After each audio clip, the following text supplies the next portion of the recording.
Hello बच्चों, तो हम लोग आज जो 12th की जो फर्स्ट बुक है अंतर्राष्ट्रीय विश्व में राजनीति, तो इसका जो पहला चैप्टर है सोवियत संघ, उसको हम लोग करने जाएंगे।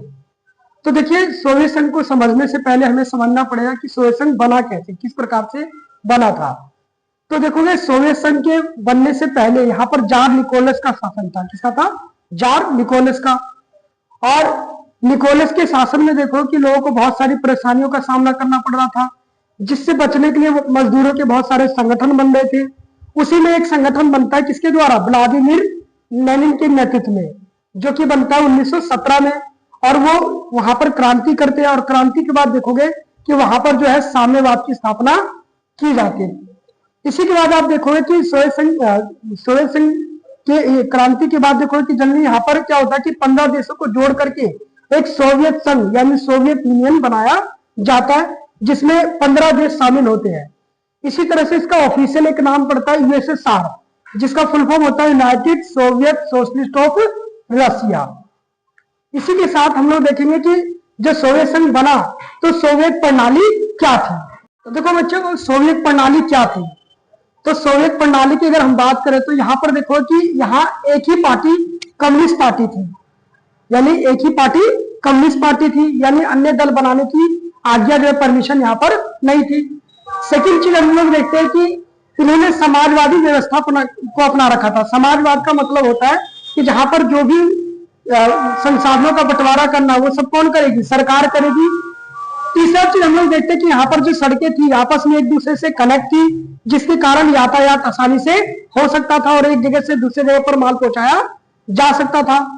तीसरा चीज हम लोग देखते हैं कि ऊर्जा के विशाल भंडार इनके पास उपलब्ध थे, जिसमें देखोगे कि कोयला, पेट्रोलियम, बिजली, इस तरह के जितने भी ऊर्जा संसाधन होते हैं ये सब इनके पास उपलब्ध था।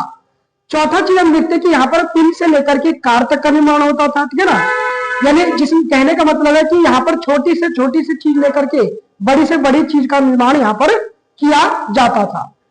इसी के साथ साथ जो जीवन जीने के लिए जो आधारभूत आवश्यकता की जो चीजें होती हैं वो यहाँ पर उपलब्ध थी, जैसे शिक्षा, स्वास्थ्य, आवास, बच्चों की देखभाल, ये जल्दी सरकार ही देती थी। इसी के साथ साथ हम लोग देखें कि बेरोजगारी यहाँ पर बिल्कुल भी नहीं थी। इसी के साथ देखो कि लोगों को व्यक्ति की आजादी नहीं थी, जिसके कारण लोग क्या करते थे कि जल्दी अपनी बातों को कार्टूनों के माध्यम से व्यक्त करते थे, यानी खुले तौर पर जो है कोई भी अपनी बात को जो है सरकार को नहीं बोल सकता था, यानी उनकी बुराई नहीं कर सकता था। इसलिए वो लोग अपनी बातों को कार्टूनों के जरिए जो है स्पष्ट करते थे। तो हमने पिछली क्लास में पढ़ा था कि सोवियत प्रणाली क्या है। तो इसके बाद हम लोग जानेंगे कि जो सोवियत प्रणाली के बाद हम लोग समझेंगे कि वहां पर जो गोर्बेचेव आता है, तो वो जब 1985 में जब राष्ट्रपति बनते हैं तो उनके द्वारा क्या क्या सुधार नीतियां चलाई जाती है। तो पहला चीज हम देखते हैं कि वो दो तरह की नीतियों को अपनाते हैं। पहला होता है ग्लास्नोस्ट और दूसरा होता है पेरेस्ट्राइका। ग्लास्नोस्ट का मतलब होता है खुलापन और पेरेस्ट्राइका का मतलब होता है पुनर्निर्माण। तो खुलापन का मतलब क्या था? खुलेपन का मतलब था कि अन्य दल बनाने की स्वतंत्रता वहां पर दी गई थी। सेकंड चीज, अभिव्यक्ति की आजादी वहां पर दी गई थी। इसी तरह से पुनर्निर्माण में देखोगे कि उस समय जो सरकार बनी थी गोर्बेचेव की, तो उन्होंने नए नए आर्थिक कार्यक्रम चलाए थे, जिस तरह से हमारे देश में मोदी सरकार चलाती है। इसी तरह से देखो कि ये करते तो अच्छे के लिए है, लेकिन होता क्या है कि जल्दी जब अन्य दलों को स्वतंत्रता मिलती है तो जल्दी मतलब जो पार्टी के भीतर के जो लोग होते हैं वो इसका विरोध करने लगते हैं कि आप इनको अगर ज्यादा अधिकार दोगे तो ये क्या करेंगे कि जल्दी हमारी बातों को सुनेंगे नहीं। तो इस कारण से क्या होता है कि सरकार जो है दोबारा से इन पर नियंत्रण बनाने की कोशिश करती है, जिसके कारण लोग जो है इनको बिल्कुल पूरी तरह से नकार देते हैं। इसी के साथ साथ देखोगे लोगों को जब अभिव्यक्ति की आजादी मिलती है तो जल्दी देखोगे कि लोग सरकार जो भी गलत कार्य करती थी उनका विरोध करना शुरू करती है। इसी तरह से उन्होंने नए आर्थिक कार्यक्रम चलाए, लेकिन इसका फायदा जो है पब्लिक को बिल्कुल भी नहीं दिखा, जिसके कारण क्या होता है कि 1991 में जब चुनाव होते हैं तो चुनाव के बाद देखोगे कि सोवियत जो मिखाइल गोर्बाचेव होते हैं वो चुनाव को हार जाते हैं और बोरिस येल्सिन जो होते हैं वो राष्ट्रपति बनते हैं। और राष्ट्रपति बनने के साथ ही रूस, बेलारूस और यूक्रेन के साथ सोवियत संघ की विघटन की घोषणा कर दी जाती है। बच्चों, तो पिछली क्लास में हमने पढ़ा था कि जो सोवियत संघ है तो उसको सुधारने के लिए गौरचंद ने क्या क्या नीतियां अपनाई थी। इसके बाद हम लोग पढ़ेंगे कि देखेंगे कि सोवियत संघ का विघटन हो गया था और विघटन के बहुत सारे कारण थे। तो ये क्या कारण थे, उन कारणों को हम अच्छे ढंग से समझने की कोशिश करेंगे। तो इसके बहुत सारे कारण थे। जैसे पहला है आंतरिक राजनीतिक आर्थिक संस्थाओं का कमजोर होना। इसका मतलब क्या होता है? इसका मतलब था कि जनरली कि वहां पर जो सोवियत संघ के अंदर जो संस्थाएं थी या जो वित्त मंत्रालय था, ये सब था, तो वो लोगों की जरूरतों को कहीं ना कहीं आवश्यकताओं को पूरा नहीं कर पा रहे थे और इनके कमजोर होने के कारण भी कहीं ना कहीं सोवियत संघ का विघटन हुआ। दूसरा चीज था कि सोवियत संघ जो हथियारों पर बहुत ज्यादा क्या कर रहा था, खर्च कर रहा था। इसमें आप एग्जाम्पल के तौर पर समझो कि अफगानिस्तान में जो है सोवियत संघ ने बहुत ज्यादा पैसा खर्च किया था, जो पैसा इसको किस पर खर्च करना चाहिए था, देश के विकास पर।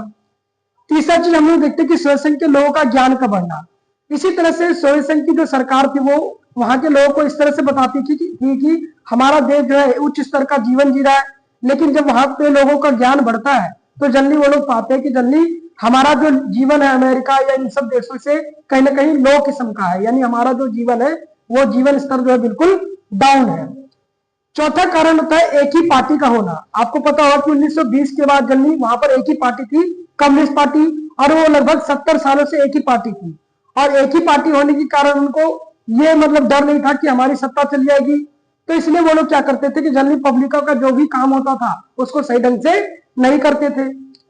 चौथा कारण है भ्रष्टाचार का बढ़ना। अब क्योंकि एक ही पार्टी थी और एक ही पार्टी होने की वजह से वहां पर जो सरकार के जो नेता है, ठीक है ना, और जो नौकरशाही है उनके बीच में साठगांठ हो जाती थी, और जिसके कारण क्या होता था कि ये लोग पब्लिक का कार्य नहीं करते थे।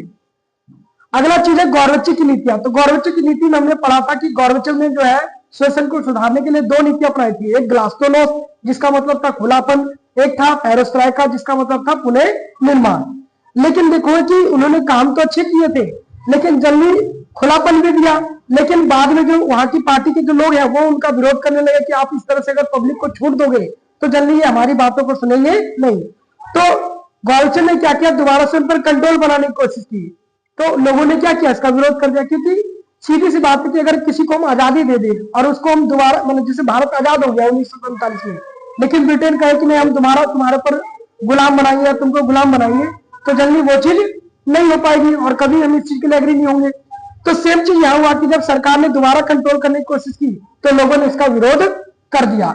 इसी तरह से वो पुनर्निर्माण की नीति चला रहा था जिसके अंदर नए नए कार्यक्रम ये सब बताया गया।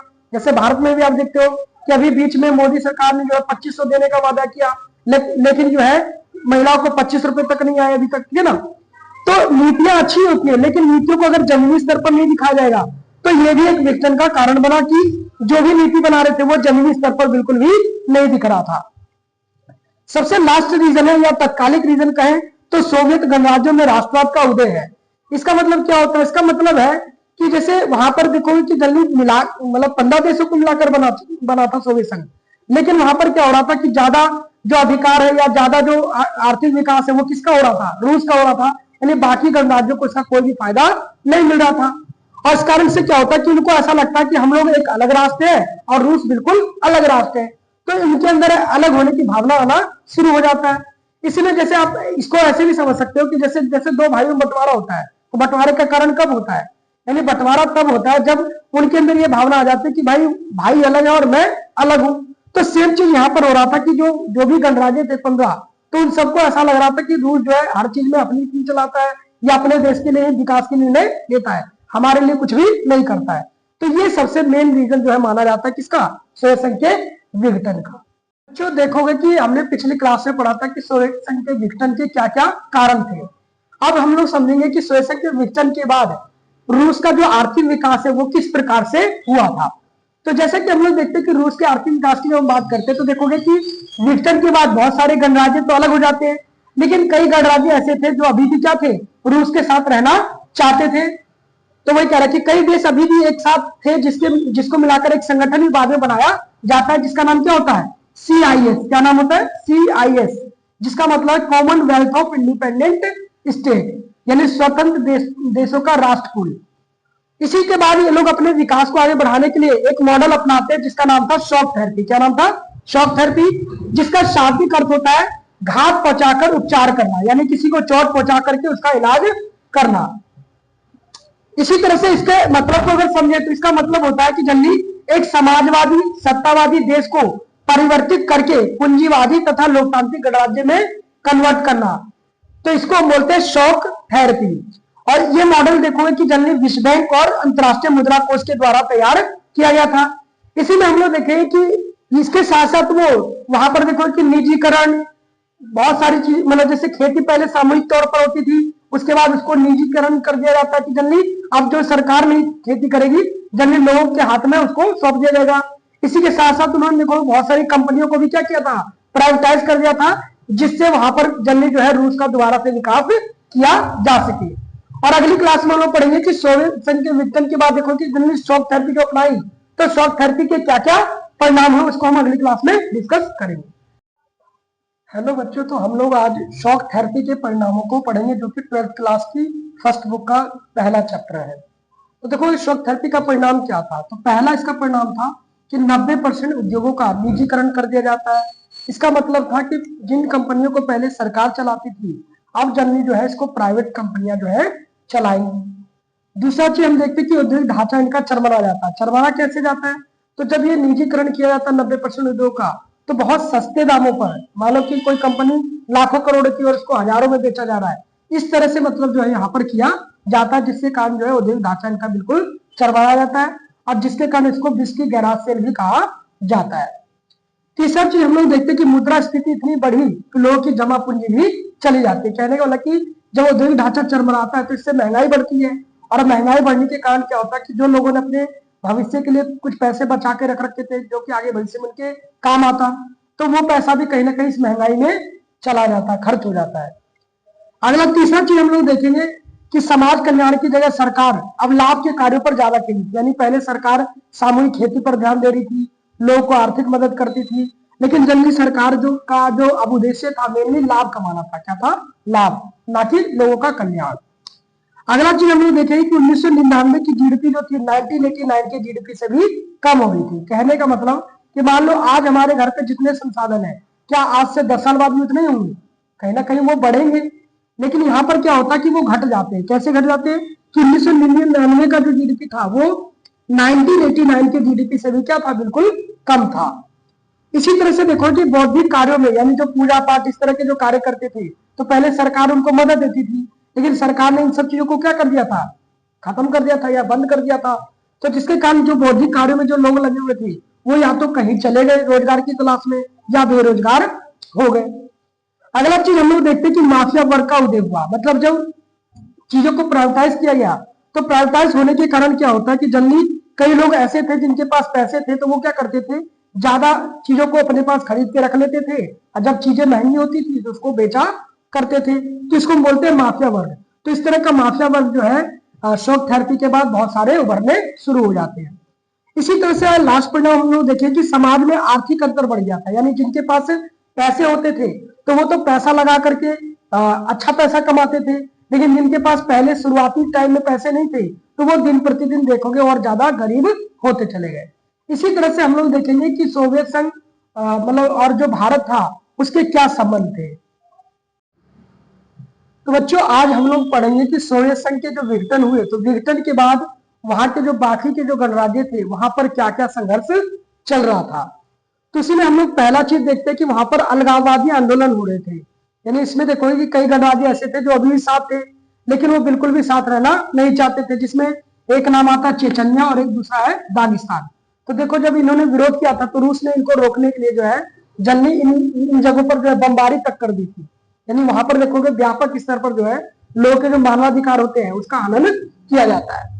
दूसरा विवाद हमें देखने को मिलता है ग्रह युद्ध को लेकर। किसको लेकर? यानी वहां पर देखा जाता है कि जो तजाकिस्तान था वहां पर 1991 से लेकर के सन 2001 तक जो है वहां पर गृह युद्ध चलता है। यानी जल्दी सरकार और वहां के जो ग्रुप थे उनके बीच में लड़ाइयां चलती रहती हैं।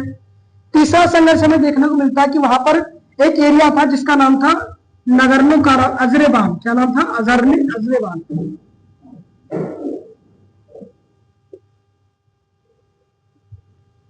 अजरबैजान। और यहाँ पर एक शहर था जिसका नाम था नगरनो कारोबाग। क्या नाम था? नगरनो काराबाग। तो देखो कि अजरबैजान के अंदर जो एक शहर था नगर्नो कारोबार, तो वहां पर देखो कि कुछ आर्मेनिया लोग रहते थे और वो लोग चाहते थे कि जल्दी हम लोग आर्मेनिया जो नया देश बना उसमें हम शामिल हो जाए, हमें नगर्नो काराबाख से अलग करके आर्मेनिया देश में शामिल कर दिया है, जो कि अजरबैजान बिल्कुल भी नहीं चाहता था। तीसरा संघर्ष हमें देखने को मिलता है कि वहां पर जो कई सारे लोग थे वो वर्तमान सरकार से उतना खुश नहीं थे और वो चाहते थे कि जल्दी जो है ये सरकार को किसी तरह से यहाँ से उखाड़ फेंका जाए। तो इसमें देखोगे पहला देश था यूक्रेन, दूसरा किर्गिस्तान और जॉर्जिया, यानी यहाँ पर वर्तमान सरकार को उखाड़ फेंकने को लेकर के जो है व्यापक तौर पर जो आंदोलन चल रहे थे। चौथा चीज हम लोग देखते हैं कि यहाँ पर देखोगे कि कई सारे जो गणराज्य थे वो नदी जल संसाधन, यानी देखोगे वहां पर जो नदियां थी जैसे दजला, फरात, तो इन नदियों के पानी के बंटवारे को लेकर भी इनमें संघर्ष चल रहा था। अगला जो संघर्ष था वो हाइड्रोकार्बन को लेकर था, यानी जिसमें बोलते हम जिसको बोलते शुरू में पेट्रोल। तो क्योंकि यहाँ पर जो भी गणराज्य थे तो वहां पर पेट्रोल की भारी मात्रा थी और जिसको लेकर अमेरिका, चाइना दोनों आपस में क्या कर रहे थे, इसको लेकर संघर्ष कर रहे थे। और बगल के जो रूस देश है वो भी चाह रहा था कि इनसे किसी तरह से अच्छे संबंध बनाए जाए जिससे हमें ज्यादा से ज्यादा क्या हो सके, पेट्रोलियम, ये सब चीजें मिल सके। तो देखो कि यहाँ पर ये सब संघर्ष तो चलते हैं, लेकिन साथ साथ कुछ गणराज्य ऐसे थे जो कि बट भी जाते हैं यानी टूट जाते हैं। इसीलिए देखोगे कि एक था चेकोस्लोवाकिया, ये बाद में चलकर देखोगे कि चेक और स्लोवाकिया दो गणराज्यों में जो है बट जाता है। इसी तरह से यूगोस्लाविया भी देखोगे तो 1991 में क्या होता है, ये भी 3 गणराज्यों में बट जाता है। जैसे पहला था बोस्निया हर्जेगोविना, दूसरा था स्लोवेनिया और तीसरा था क्रोएशिया। इसी तरह से हम लोग अभी भारत और सोवियत संघ के संबंधों को पढ़ेंगे। तो आज बच्चों हम लोग देखोगे कि भारत तथा सोवियत संघ के जो संबंध है उसको हम समझने की कोशिश करेंगे। तो जैसे पहला कह रहा कि दोनों देश बहुध्रुवीय विश्व व्यवस्था चाहते हैं, यानी कहने का मतलब है कि दोनों देश यानी भारत रूस ये दोनों चाहते हैं कि भारत पूरे विश्व के अंदर जो है कोई एक देश जो है शक्तिशाली ना होकर के कई देश जो है पावर के सेंटर बनने चाहिए। दूसरा चीज हम लोग देखते हैं कि 2001 में इनके बीच में 80 चीजों को लेकर के आपस में हस्ताक्षर होते हैं जिस पर इनमें सहमति बनती है। तीसरा हम लोग देखते हैं कि भारत को रूस से कश्मीर, ऊर्जा आपूर्ति, अंतर्राष्ट्रीय आतंकवाद से संबंधित जो भी सूचनाएं होती हैं वो भी प्राप्त होती हैं।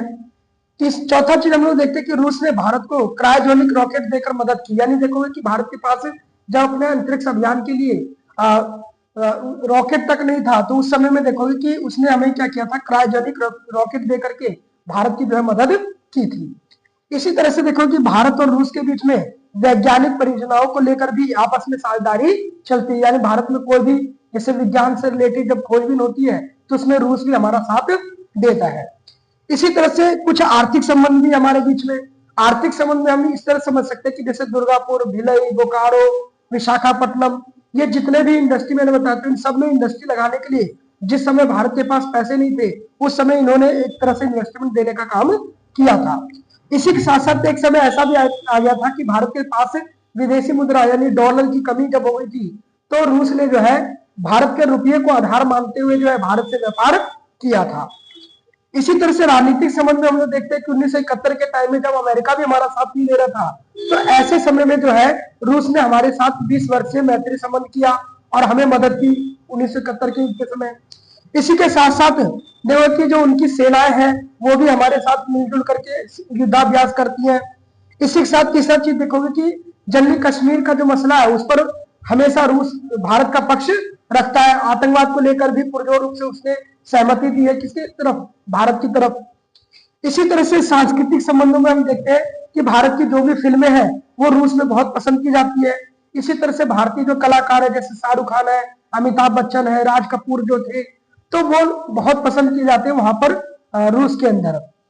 इसी के साथ साथ देखो हमारे यहाँ का जो खान पान है या हमारे यहाँ की जो ड्रेसिंग है वो भी वहां के लोग पसंद करते हैं। तो ये कुछ हमारे भारत और सोवियत संघ के बीच में कुछ संबंध थे और इसका क्वेश्चन इस तरह से आता है कि भारत तथा सोवियत संघ के बीच में संबंधों को बताइए।